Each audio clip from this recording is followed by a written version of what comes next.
Spoštovane gledalke, cenjeni gledalci, lepo pozdravljeni in vabljeni k spremljanju dogodkov dneva. V občini Šoštanj je bilo poplavljenih 150 hiš, sprožilo se je 160 novih plazov. Na 37 panojih na ogled zanimivosti zgodovine slovenskih konic. Celjani nocoj v Džeru za napredovanje v play-off kvalifikacij za konferenčno ligo. Celjski rokometaši v Doboju na turnirju prvakov, poraženi na tekmah z Zagrebom in Vojvodino. V občini Šoštanj je voda ob zadnjih poplavah poplavila okoli 150 hiš. Najhuje je bilo na območju Belih vod in Florjana, kjer so se ob tem sprožili tudi številni plazovi. Na območju celotne občine so jih našteli okoli 160. V občini Šoštanj so najprej težave in škodo povzročala neurja. Zdaj je to šaleško občino prizadela tudi poplava. Takoj se je formiral štab civilne zaščite, krizni štab občine. Vse sile smo napeli za to, da smo se čim prej lotili interventnih ukrepov na terenu.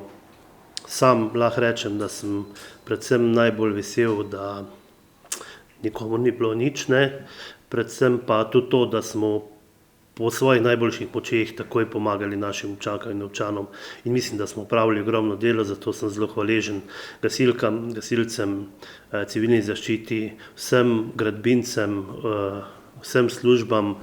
Ko začnem naštevati, verjetno koga pozabim, ampak jaz mislim, da smo res v občini Šoštanj tako tudi drugje stopili skupaj in dejansko pomagali. Na terenu tako že 14 dni teče pomoč in sanacija po poplavi. Največ težav imajo s plazovi.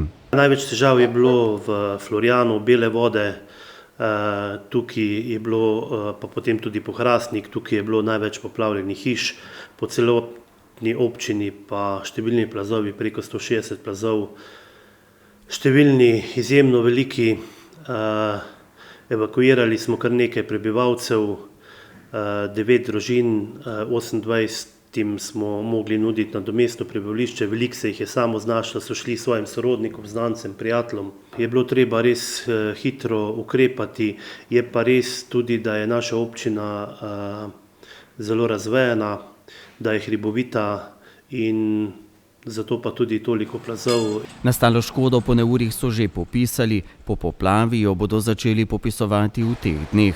Občina je odprla tudi račun za zbiranje finančne pomoči. Včeraj smo imeli delovni sestanek, da smo se dogovorili, formirali ekipe, tako da grejo ekipe na teren in da začnemo takoj popisovati škodo.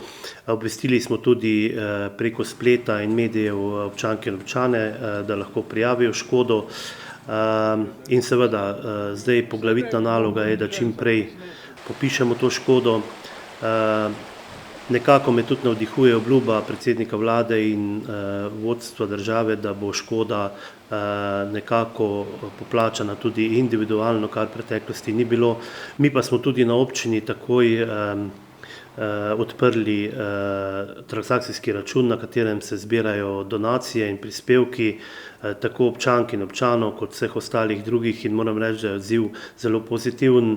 Iz teh sredstev bomo pomagali občankam in občanom in seveda bomo dodali tudi proračunska sredstva in želim, da pomagamo prav vsakmu, kogar je pač doletela nesreča. Na občini se zavedajo, da bo sanacija dolgotrajna, a pri tem pričakujejo tudi pomoč države. Vse plazove imamo zabeležene, verjetno še ne vse, ker se pojavljajo tudi naknadno. Zdaj,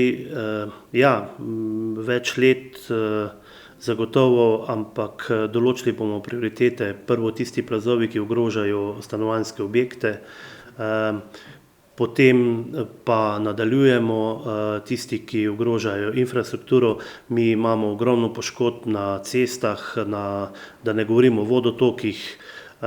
Pač smo občina številnih odurniških potokov in to se zdaj pozna na terenu. V prihodnjih tednih jih čaka še ureditev in čiščenje vodotokov, predvsem pa si želijo, da bi se vsi občani, torej tisti, ki so zaradi plazov morali zapustiti svoja bivališča, lahko čim prej vrnili nazaj domov. 29. avgusta ob 20. uri bodo na Starem gradu Celje podelili letošnjo Veronikino nagrado. Strokovna komisija pod vodstvom Alojzije Zupan Sosič je izbrala 5 nominiranih zbirk. Zdravljenje prednikov avtorice Mirjam Drev, Hipomnemata ali obnovimo osnove pisanja Sergeja Harlamova, Milost izpod peresa Ive Jevtič, Pogovor s stvarmi, ki je delo Nevenke Miklič Perne, ter zbirko Atlas, ki jo je ustvaril Gregor Podlogar. Zlatnik poezije za življenjsko delo bodo podelili Silvani Paleti, Malo Veroniko za najboljšo dijaško pesem pa Doroteji Drevenšek.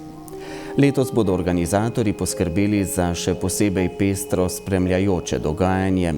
Na prizorišču prireditve bo teden dni prej potekal tradicionalni dogodek Mrežimo poezijo, ob tem pa opozarjajo še na poetiko Novega Ginka, obeležja poeziji na Starem gradu ter izložbo na Prešernovi ulici, ki bo namenjena predstavitvi Veronikine nagrade. Občina Slovenske Konjice je v sodelovanju z Zgodovinskim arhivom Celje na ogled postavila že 5. iz serije razstav Arhiv v regiji z naslovom Slovenske Konjice v dokumentih Zgodovinskega arhiva Celje. Na 12 panojih je predstavljenih 37 kosov gradiva, ki so vezana na značilnosti, spremembe in zanimivosti zgodovine slovenskih konjic.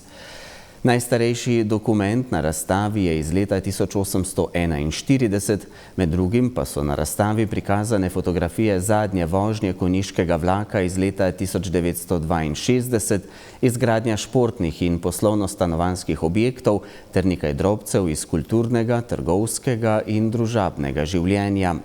Gradivo v različnih fondih in zbirkah hrani Zgodovinski arhiv Celje, zbrala in tematsko obdelala pa ga je arhivska svetovalka Sonja Jazbec.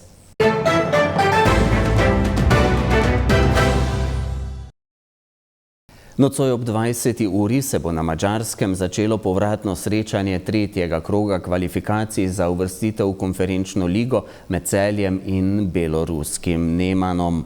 Srečanje na nevtralnem igrišču je zaprto za javnost, slovenski podprvaki pa so si na prvi tekmi v Ljubljani priigrali zadetek prednosti.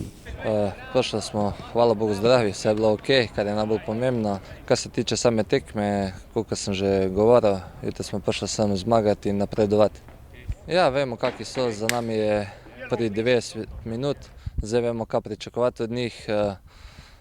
Tipična ta ekipa z ruskega dela tam, da rečemo, agresivni, močni, mogoče niso toliko tehnično podkovani, ampak imajo to agresijo, pa so kompaktni, ampak jaz vem, da imamo več kvalitete, to moramo jutri pokazati na terenu, vemo, kaj nas čaka, ampak še vedno, kot govorim, verjamem v naše fante in verjamem v napredovanje.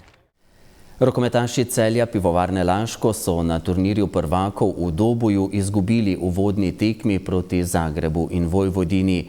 Hrvaški prvak je bil prvi dan boljši z rezultatom 34-31, dan kasneje pa so srbski prvaki slavili z izidom 27-24.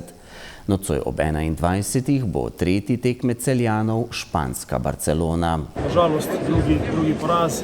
Enostavno ta tekma je bila zelo zanimiva za publiku, zelo neizvestna do samega konca in na koncu mogoče nismo imeli malo sreče, ampak Vojvodina je celo tekmo bila v prednosti in na koncu zasluženo zmagala. Mi se obračamo enostavno naslednjem tekmecu, zelo zahtevna tekma nas čaka jutri proti Barceloni, igralci so utrujeni, turnir je zelo naporen, ampak enostavno moramo zdati zadnji atom moči in odigrati to tekmo na najboljši način. Težka tekma. Sigurno, da ni lepo, ko doživiš drugi zaporedni poraz, ampak iz teh napak in pa porazov se moramo učiti, da rastemo vsako tekmo. Vemo, da imamo mlado ekipo in takšne tekme denejo dobro in moramo popravljati, trenirati in se izučiti iz teh napak, ki smo jih počeli danes. Tako da jutri nas čaka še ena težka tekma v skupini proti Barceloni. Vsi vemo, da veljajo za izrazitega favorita, ampak po dveh hitrih, napornih tekmah se moramo osredotočiti in pa čim bolje odigrati na naslednji tekmi, tako da pripeljemo ta turnir do konca v čim boljši sliki in pa kar se da brez poškodb.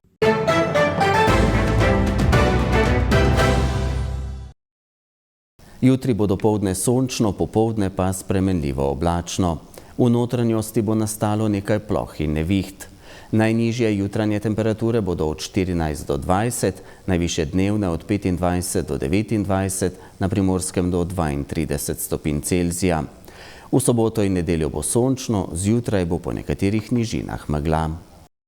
Z vremensko napovedjo tudi tokrat zaključujemo dogodke dneva. Hvala, ker ste bili v naši družbi in nasvidenje.